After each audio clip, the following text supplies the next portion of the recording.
The approach pinch is a tactic used to close distance, surround and assault an unsuspecting selected target. To understand how this setup works, we need to first look at what a normal approach and interaction looks like. The two green dots represent two people walking together, approaching another person. They approach and position themselves in front and in direct line of sight of the person they want to interact with. This is a normal interaction and normal behavior. In an approach pinch, the two abruptly separate, with one of the two flanking around behind the target. This is predatory behavior and should be perceived as an immediate red flag. Often the setup of an approach pinch is done under the guise of normalcy. The approach appears to be friendly and begins with some sort of innocent conversation starter. This is simply a ruse that allows the assailants to close distance and position themselves around the target. This is surveillance video taken inside Hilldale Baptist Church in Clarksville, Tennessee. This woman is 78-year-old Linda Morrow. She's arrived early for an evening church service. These two people have been identified by law enforcement as Antonio Crockett and Maisha Doss. The two introduce themselves as Jade and Keisha and start a conversation.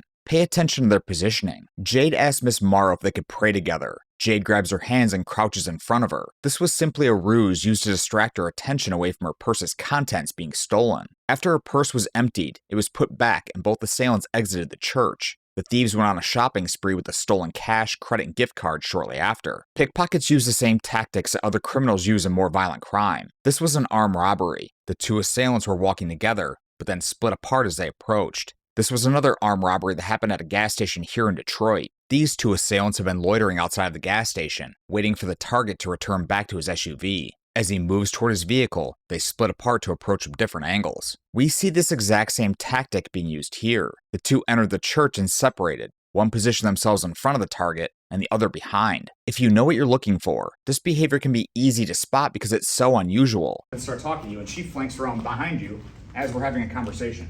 That's exactly what it looks like. Normal behavior on an approach does not involve abruptly splitting apart to encircle around someone. Predators do that.